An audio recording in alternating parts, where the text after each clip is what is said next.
The stale, recycled air of the JFK International Terminal tasted like regret. For Audrey Darcy, it was the bitter aftertaste of a life she had meticulously dismantled. But she never imagined the architect of that old life, her ex-husband Callum, would materialize before her like a ghost of failures past. He wasn't just there, he was performing. With a dazzling blonde on his arm and a triumphant glint in his eyes, he cornered her by a crowded Starbucks. And as he held up his new fiancée's hand, forcing the light to catch the diamond on her finger, he delivered the line that was meant to be the final nail in the coffin of her self-worth. Little did he know, Audrey wasn't just catching a flight, she was ascending, and her boarding pass was a ticket to a world he couldn't even fathom. The cacophony of JFK's Terminal 4 was a familiar kind of chaos. The frantic roll of suitcases, the garbled announcements of final boarding calls, the tired cries of children. For Audrey Darcy, it was a neutral space, a sterile purgatory between her past in New York and her future, wherever that might be. She clutched a lukewarm latte, her gaze lost in the hypnotic dance of the departures board.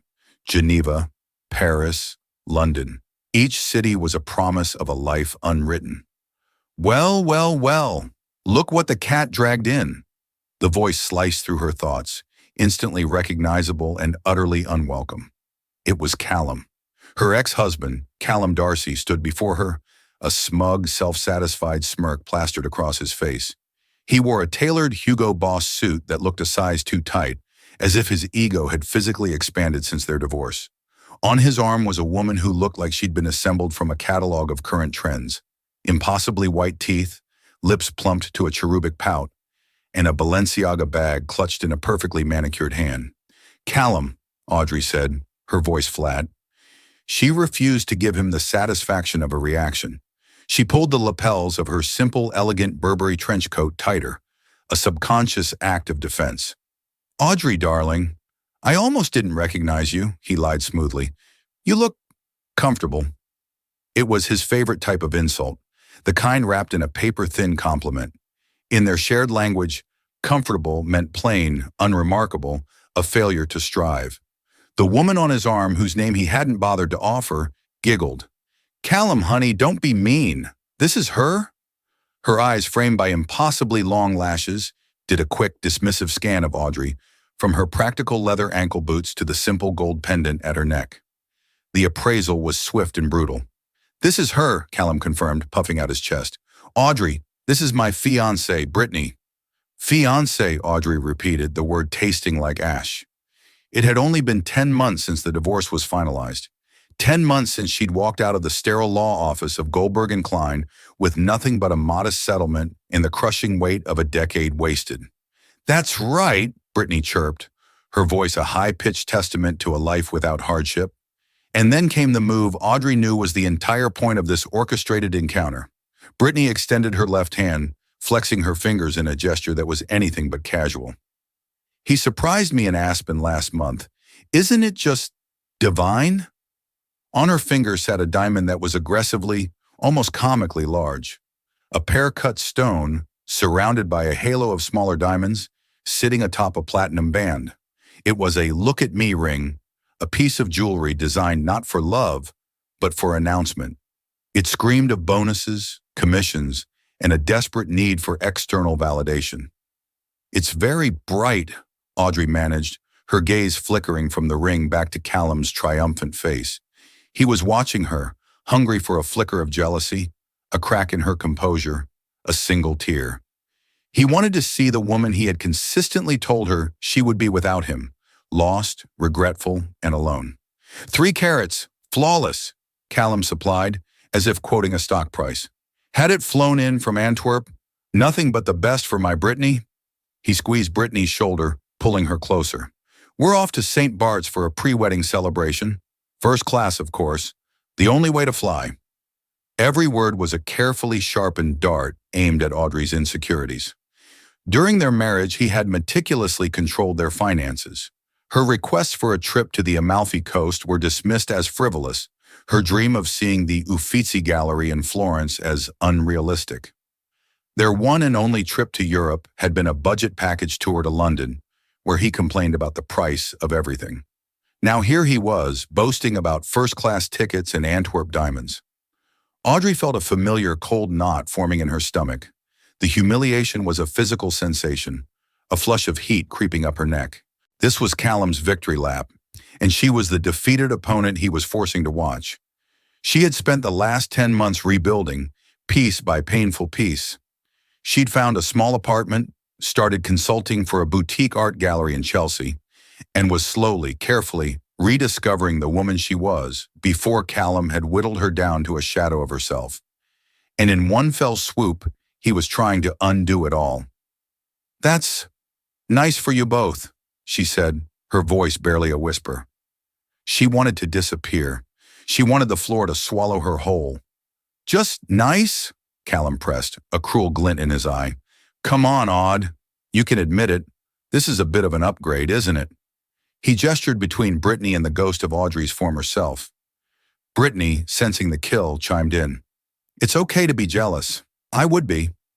She patted Audrey's arm with a patronizing tenderness that was more insulting than an outright slap. Audrey looked at the departures board again. The letters for her flight to Geneva, LX-17, glowed like a distant star, a beacon of escape. She just had to endure this for a few more moments. She took a slow, deliberate sip of her now cold latte, the bitter taste a grounding force. "I have a flight to catch," she said, her voice regaining a sliver of its strength. "Oh? Where are you off to?" Callum asked, his tone dripping with false interest. "Visiting your mother in Ohio? I hear Dayton is lovely this time of year." It was the final jab. He knew she hated going back to her small hometown, the place she had fought so hard to escape. He was painting a picture of her retreat, her failure to make it in the big city without him. Audrey placed her empty cup in the trash. She looked Callum directly in the eye, the man she had once loved, the man whose every ambition she had supported, often at the expense of her own.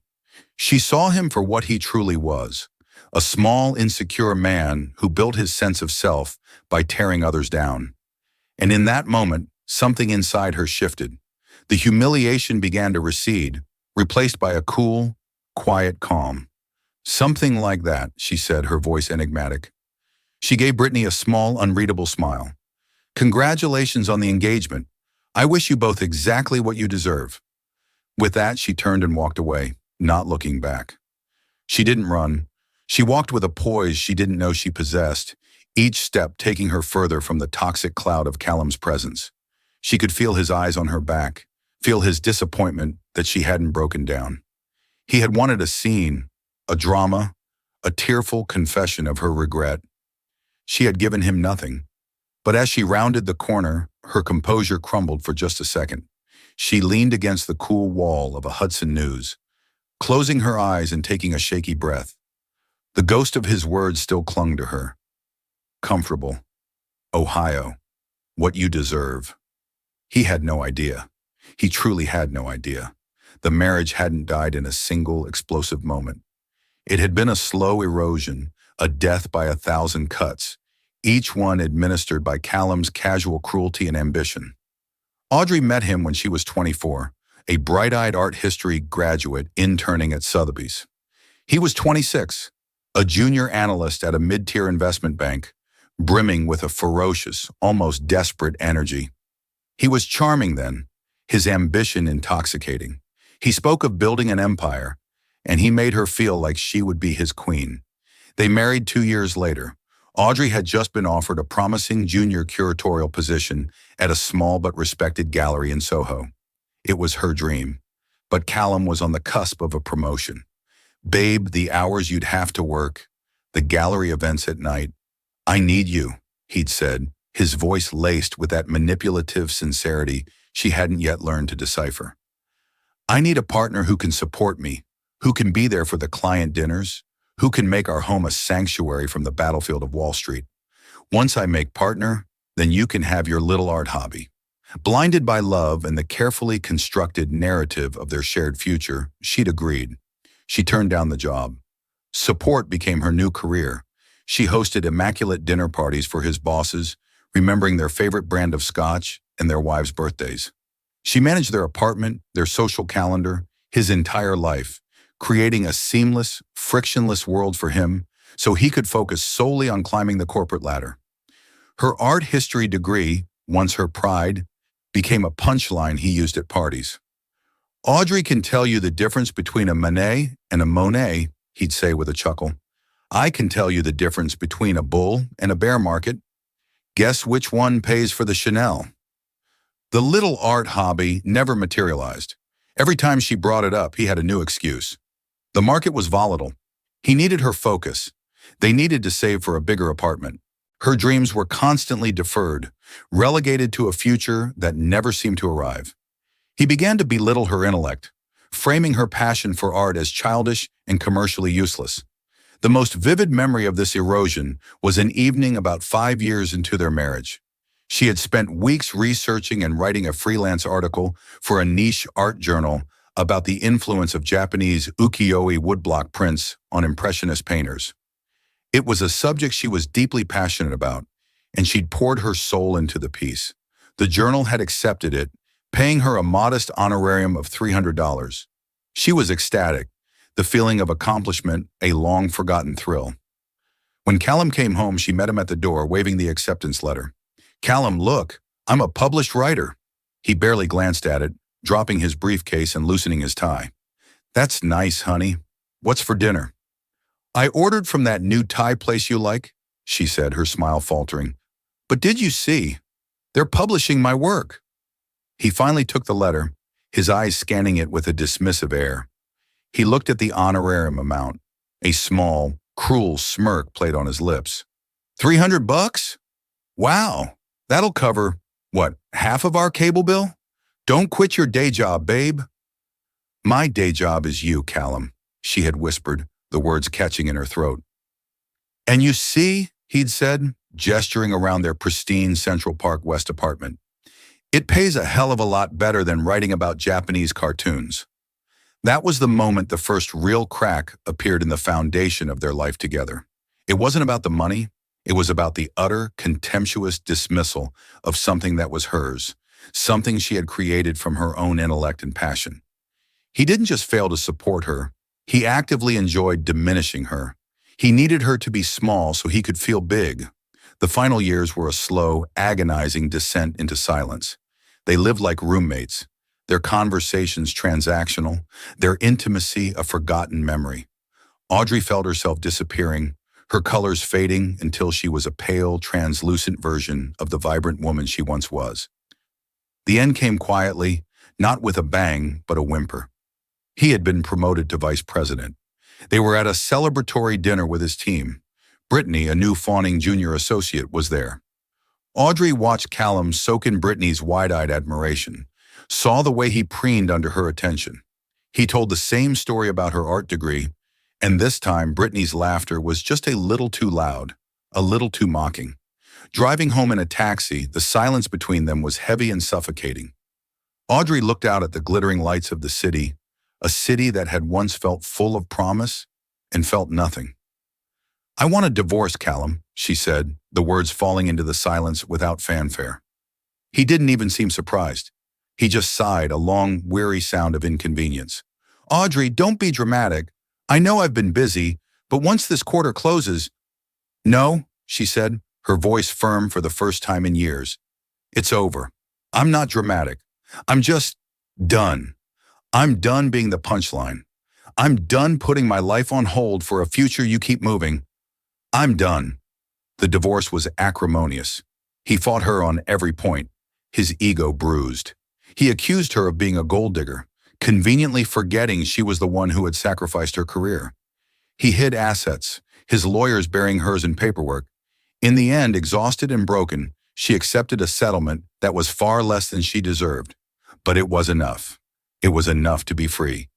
Freedom, she was learning, was a currency far more valuable than anything Callum Darcy could ever comprehend. The first 6 months post-divorce were a brutal landscape of self-doubt and quiet despair. Audrey found a small, one-bedroom apartment in the West Village, a world away from the sterile opulence of her old life. The silence was deafening at first. She had spent a decade anticipating Callum's moods, managing his schedule, existing in relation to him. Without him as her central point of gravity, she felt adrift. She started small. She took long walks through the city, reacquainting herself with its rhythms. She visited the Met, the MoMA, the Frick, not as a social obligation, but for herself. She let the art wash over her, a balm for her bruised soul. In the quiet galleries surrounded by centuries of human creativity, she slowly began to feel the embers of her old self glowing faintly back to life. To make ends meet, she took a job that felt like a step back, but was in reality a leap forward. She became a client relations manager at a small, prestigious gallery in Chelsea called the Gilded Easel. It wasn't a curatorial role, but it put her back in the world she loved. She managed sales, spoke with collectors, and spent her lunch breaks reading art theory in the back office. Her old fire, the sharp analytical mind that had won her honors in college, began to return. She started an anonymous art blog, The Curator's Eye, where she wrote long-form essays and critiques. She wrote with a raw, unvarnished passion, a voice sharpened by years of suppression. She critiqued the commercialism of the contemporary art scene, praised obscure artists, and connected historical movements to modern culture with an insight that was both academic and deeply personal. The blog gained a small but dedicated following within the art world. It was her secret, a space that was entirely hers. It was one of these blog posts that changed everything. She had written a scathing but brilliant critique of a new installation by a celebrated, overhyped artist, arguing that it was derivative and emblematic of the art world's echo chamber. She dismantled the piece with surgical precision, not out of malice, but with a deep intellectual rigor. A week later, an email landed in her inbox. The subject line was simply, "Your critique." The sender was Declan Adler. Audrey's heart stopped. Declan Adler was not just a name in the art world, he was a titan, a reclusive tech billionaire who had revolutionized data security. He was also one of the most astute and influential private art collectors on the planet. His collection was the stuff of legend, a carefully curated assemblage of old masters and bold contemporary voices. To receive an email from him was like a physicist getting a note from Einstein. With trembling hands, she opened it. "Ms. Darcy, I've been forwarded a link to your blog, specifically your essay on Damien Hirst's latest folly. It was the most insightful, honest, and refreshingly brutal piece of art criticism I have read in the last 5 years. You have a remarkable eye and an even more remarkable voice. It's a voice the art world desperately needs. I find myself in Geneva next week for business. I would be honored if you would allow me to fly you out to join me for a viewing of the Krugier collection before it goes to auction. I would be very interested to hear your thoughts in person. All expenses will, of course, be covered. Sincerely, Declan Adler." Audrey read the email 3 times, convinced it was a prank. But the email address was legitimate, linked to the official domain of his philanthropic foundation. This was real. She stared at the screen for a full hour, a war of emotions raging within her. The old Audrey, the one Callum had created, whispered that she was unworthy, that this was a mistake. But the new Audrey, the one forged in the quiet loneliness of her West Village apartment, felt a surge of exhilaration. This was a chance. This was a door opening into a world she had only ever dreamed of. She took a deep breath and wrote back. "Mr. Adler, thank you for your incredibly kind words. I would be absolutely delighted to join you." The correspondence that followed was handled by his executive assistant, a woman named Genevieve, who was terrifyingly efficient. A first-class ticket on Swiss Air was booked. A suite at the Four Seasons Hotel de Berg was reserved. It was a level of effortless luxury that made Callum's boastful, insecure brand of wealth seem cheap and vulgar. She met Declan for the first time in the hushed, opulent lobby of the Geneva Hotel. He was nothing like the flashy tech moguls she'd read about. In his late 40s, he was tall and lean, with silvering temples and intelligent, observant eyes that seemed to miss nothing. He wore a simple, beautifully cut Loro Piana jacket and gray trousers, his presence defined by a quiet confidence rather than ostentatious wealth.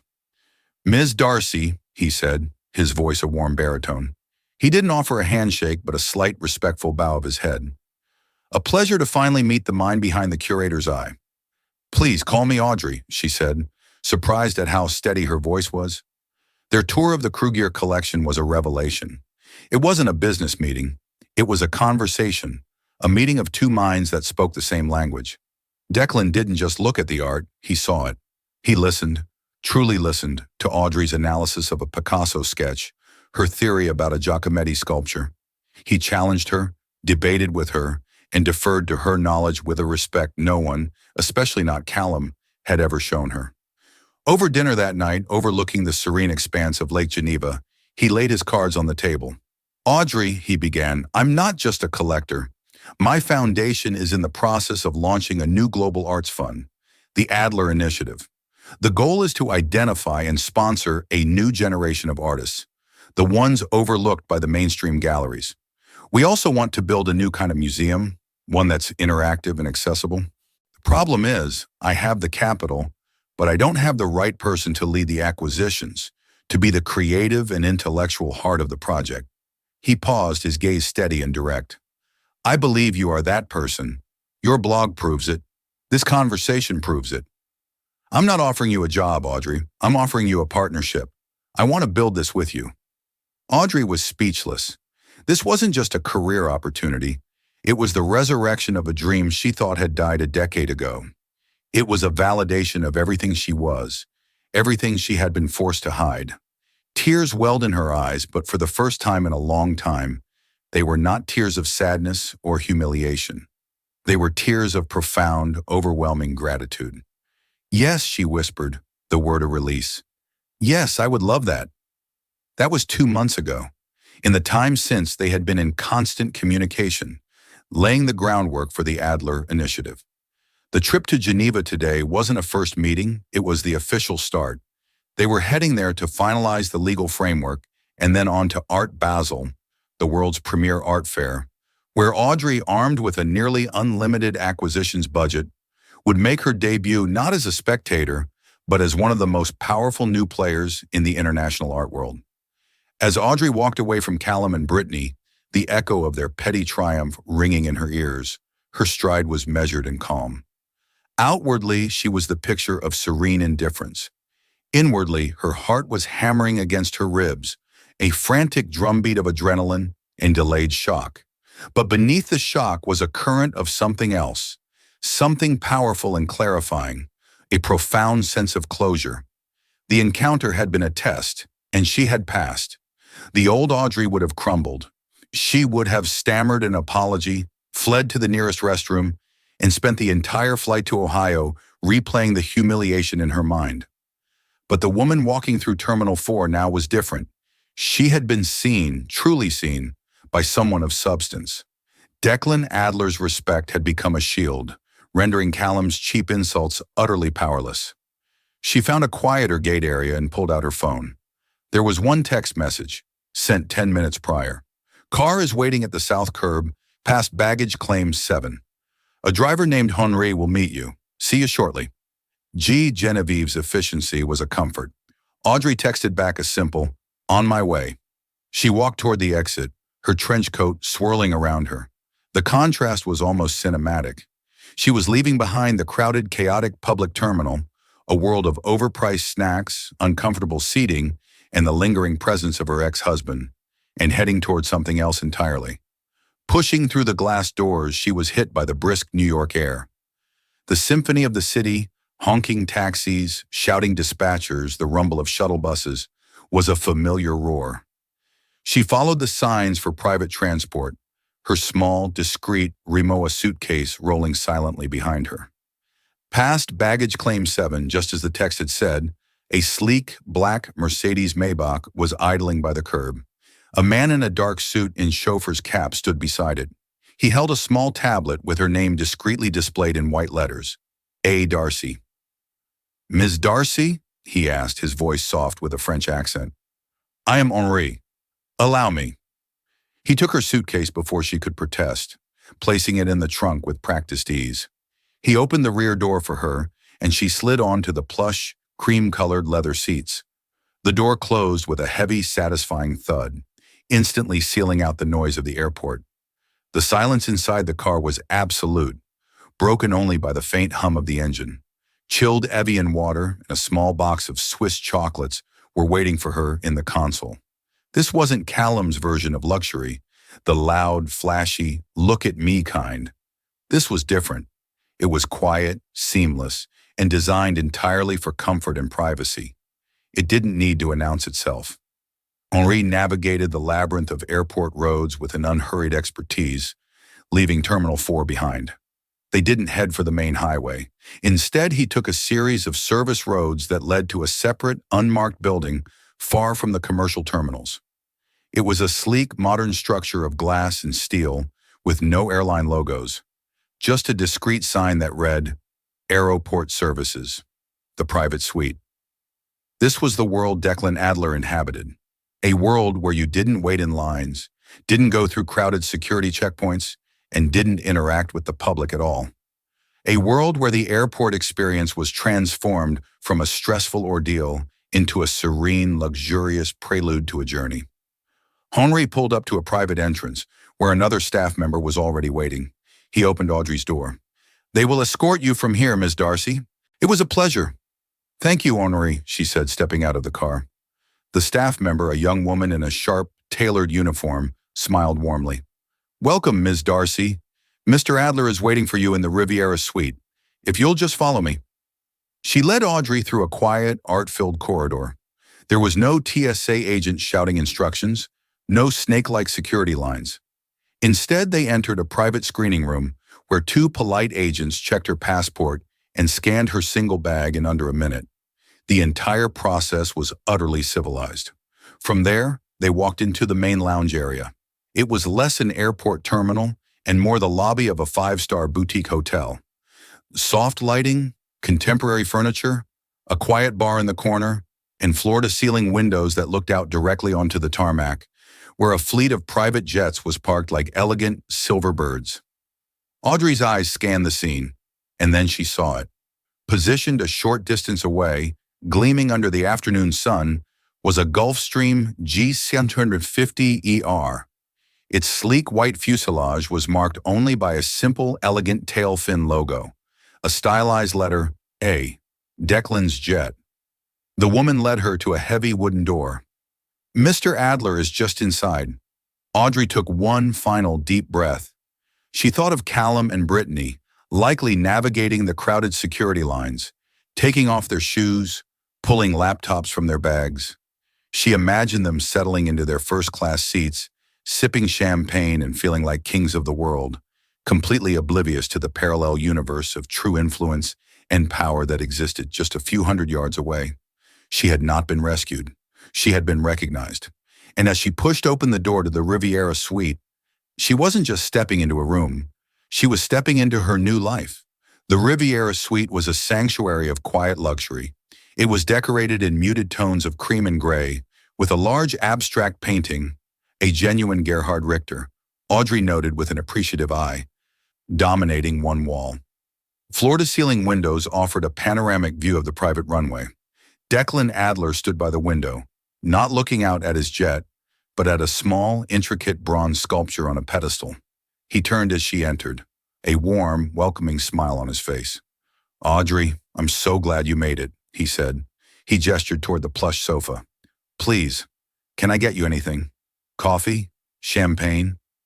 "Water would be lovely, thank you," she said, her voice filled with a calm she hadn't felt just 30 minutes earlier. He poured her a glass of sparkling water from a crystal decanter, his movements unhurried and graceful. He wasn't her boss. He wasn't her savior. He was her partner. The dynamic was one of mutual respect, a concept that felt both foreign and exhilarating. He sat in the armchair opposite her, his gaze perceptive. "Everything all right? You seem a little rattled." Audrey managed a small, wry smile. "You could say that. I had an unscheduled reunion in the main terminal." "Oh?" he prompted gently, his interest genuine. "Not a pleasant one, I take it." She hesitated for a moment, then decided there was no room for the ghosts of her past in this new chapter. "I ran into my ex-husband and his new fiancée." Declan's expression didn't change, but his eyes held a new flicker of understanding. He knew the broad strokes of her story, the sacrificed career, the difficult divorce. He had been impeccably discreet. Never prying, but she had shared some of it during their long conversations about art and life. "I'm sorry to hear that," he said simply. There was no pity in his voice, only empathy. "It's all right," Audrey found herself saying, and she was surprised to find that she meant it. Actually, it was clarifying. She decided to tell him the whole story. The cornering at Starbucks, Brittany's ostentatious ring, Callum's smug pronouncements about St. Bart's in first class. As she spoke, she expected to feel that familiar sting of humiliation return. Instead, recounting it here, in this serene suite, to this intelligent and respectful man, robbed the memory of its power. It sounded absurd, pathetic. Callum's performance, which had seemed so monumental and crushing in the crowded terminal, was revealed for what it was, a cheap piece of theater. Declan listened patiently until she was finished. He didn't offer platitudes or insults about Callum. He simply nodded, a thoughtful expression on his face. "There are two kinds of wealth, Audrey," he said, his voice contemplative. "There is the kind that you broadcast, that you use as a weapon or a scorecard. It's loud, insecure, and requires an audience. And then there is the kind that affords you privacy, freedom, and the ability to pursue your passions without an audience. It's quiet. You've just experienced the difference between the two." His words resonated deep within her. He had perfectly articulated the chasm that separated Callum's world from this one. Callum's entire identity was built on the validation of others. Declan's was built on his own intellect and vision. "Genevieve informed me our flight plan is approved," he said, smoothly changing the subject, sensing she needed to move on. "We should be airborne in 20 minutes. It gives us a bit of time to go over the Basel preliminary catalog. There are a few pieces I've flagged that I think will interest you, particularly a collection of early works by Agnes Martin that the market isn't aware of yet." He motioned to a tablet on the coffee table. The screen glowed to life, displaying not flight details or stock tickers, but pages of art. He began to speak about provenance, about brushstrokes, about the emotional resonance of an artist's formative years. Audrey leaned forward, completely engrossed, the last vestiges of her encounter with Callum dissolving like smoke. This was her world now, a world of intellect, beauty, and purpose. A few minutes later, the suite door opened softly. "Mr. Adler, Miss Darcy, the aircraft is ready for boarding." They walked out onto the tarmac, the roar of distant commercial jets a world away. The air was crisp. The Gulfstream G650ER stood before them, its engines humming with a quiet power. A flight attendant in a chic uniform greeted them at the base of the stairs. As Audrey ascended the steps, she paused and, against her better judgment, glanced back toward the sprawling maze of Terminal 4. In that chaotic, teeming building, Callum and Brittany were probably settling in, feeling smug and victorious. Callum believed he had won. He believed he had delivered the final, crushing blow, leaving her to retreat to a small, gray life. The supreme irony was that his pathetic display of cruelty had been the final push she needed, the definitive act that severed the last thread connecting her to her past. He hadn't crushed her, he had liberated her. Inside, the jet was the epitome of understated elegance. Cream leather seats, polished dark wood, and soft indirect lighting. It was a flying boardroom and a luxury apartment combined. "Take the window seat," Declan suggested with a smile. "The view of Manhattan on takeoff is something special." She settled into the plush seat, the leather cool against her skin. The flight attendant offered her a glass of champagne, a Krug Grand Cuvée, and Audrey accepted. As the jet began to taxi smoothly toward the runway, she held the cool, fluted glass and looked out the window. They were not just taking off. They were ascending to a different stratosphere in every sense of the word. The world Callum inhabited, with its petty jealousies and gaudy diamonds, was already shrinking below her, fading into insignificance. Callum Darcy sipped his mimosa and leaned back in the wide leather seat of the commercial first-class cabin. Brittany was busy taking a series of selfies, pouting her lips and angling her hand to ensure the diamond was the star of every shot. She was already composing the caption in her head. "Off to paradise with my amazing fiancé. Sahi Bart's waren engaged. Churter, blessed, schön, first-class life." Perfect, Callum said, giving her a distracted smile. He felt a deep primal satisfaction. The look on Audrey's face back at the terminal had been exactly what he'd hoped for. That quiet, defeated resignation. It was the confirmation he needed that he had made the right choice, that he had won their silent, post-divorce competition. He had the beautiful, adoring fiancée, the big diamond, the first-class tickets. She had a sad cup of coffee and, he assumed, a middle-seat and coach back to nowhere. He pulled out his phone, intending to scroll through stock market updates. A text message from a friend, another VP at a rival firm named Greg, popped up. Greg was a notorious gossip who spent half his life at JFK. Greg. Dude, craziest thing. I'm in the Centurion Lounge and just saw Declan Adler's G650 taxiing. You will not believe who got on it. Callum frowned. He hated when Greg was dramatic. Callum. Who? Taylor Swift? The Pope? Greg. Your ex-wife. Audrey. Callum stared at the message, his brain struggling to process the words. He felt a sudden cold lurch in his stomach that had nothing to do with the turbulence. He typed back instantly, his thumbs fumbling on the screen. Callum. That's not funny. Greg. I'm not joking, man. I saw her clear as day. Walked across the tarmac with Adler himself and got on his jet. I took a picture. Hang on. A moment later, an image appeared on Callum's screen. It was blurry, taken from a distance through a lounge window, but it was unmistakable. A woman with Audrey's silhouette and her distinctive Burberry trench coat ascending the stairs of a sleek, impossibly luxurious private jet. Standing at the top of the stairs, waiting for her, was a tall man in a tailored jacket. The mimosa suddenly tasted sour. A wave of cognitive dissonance washed over him. Audrey? With Declan Adler? The Declan Adler? The tech billionaire? The man whose company's stock he'd been desperately trying to short for the past 6 months with disastrous results? It was impossible. It made no sense. Audrey was plain. She was quiet. She was the woman who wrote about old paintings. She belonged in a museum, not on a billionaire's jet. What is it, honey? Brittany asked, noticing the color drain from his face. Did your stock portfolio take a hit?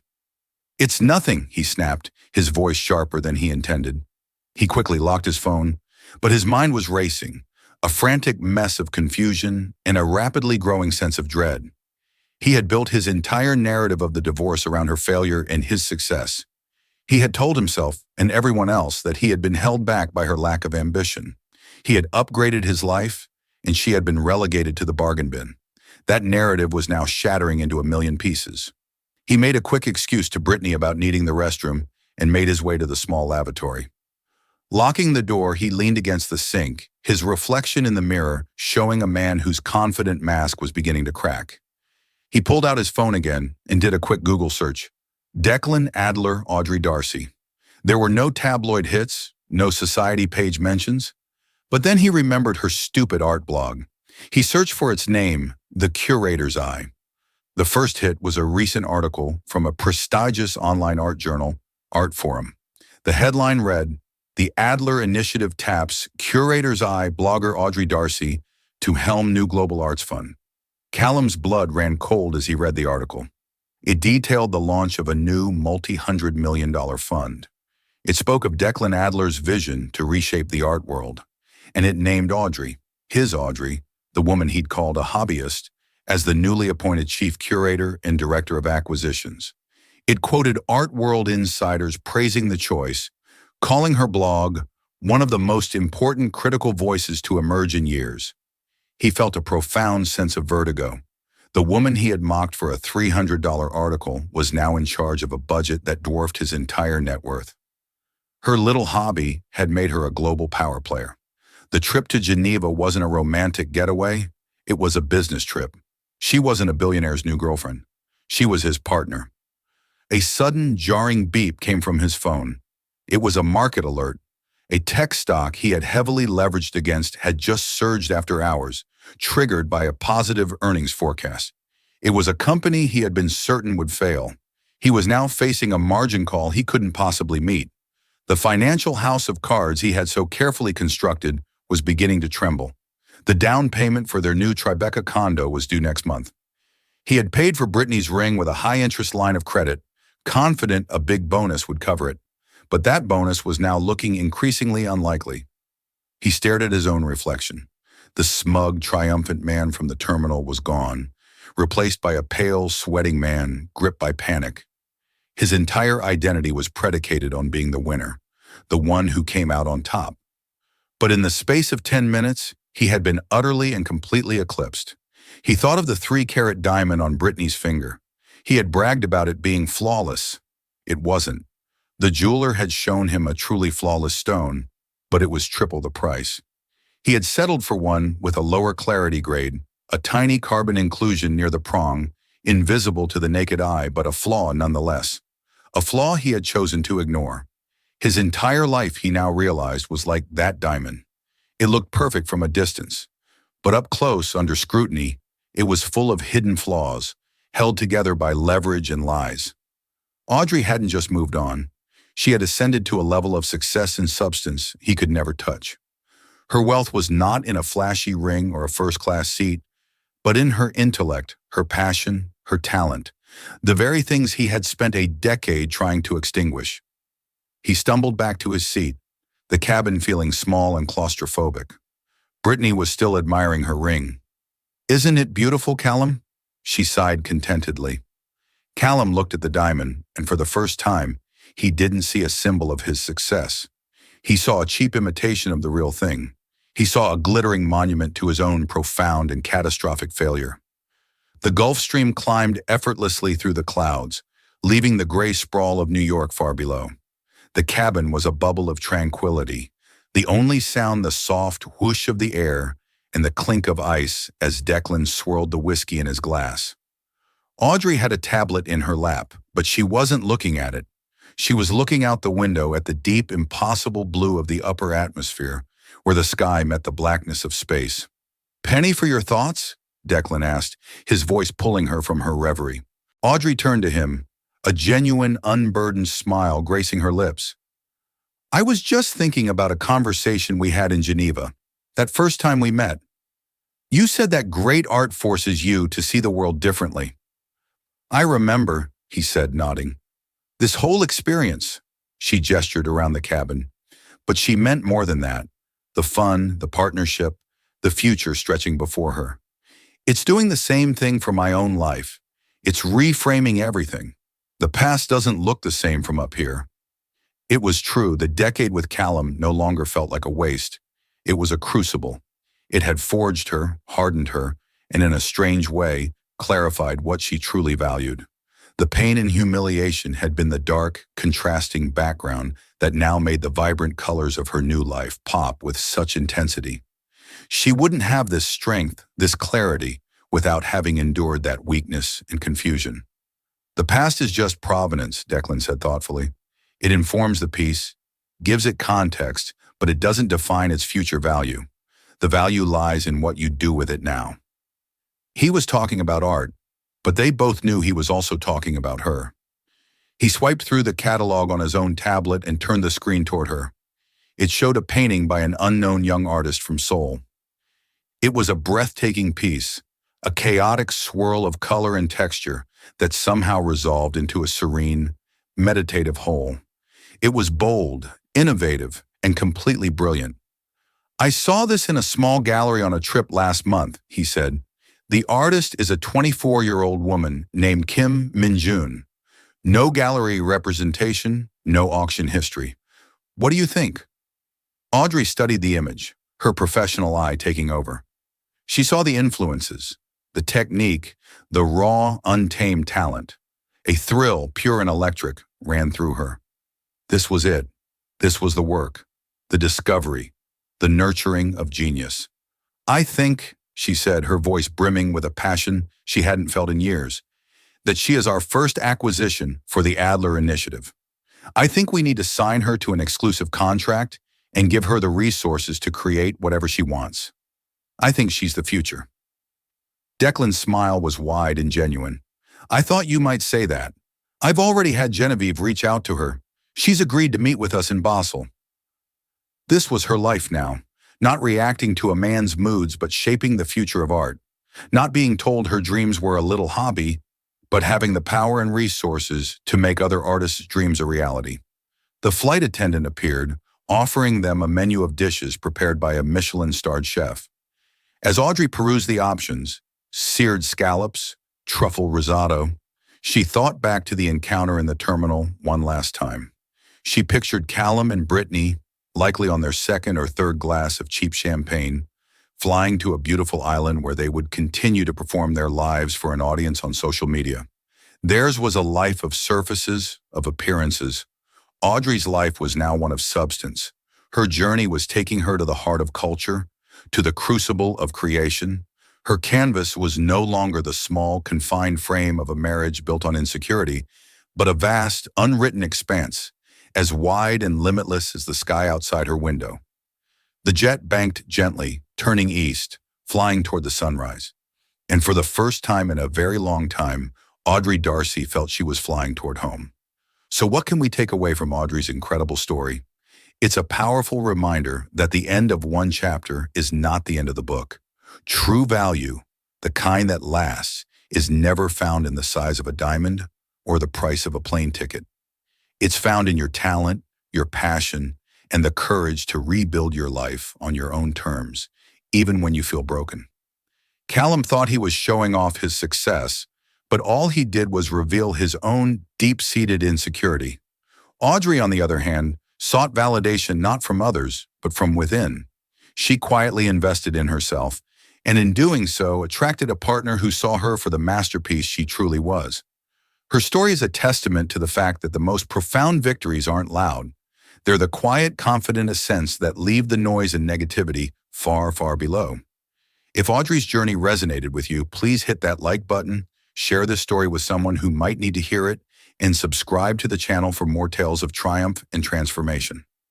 What did you think of Callum's actions? Let me know in the comments below.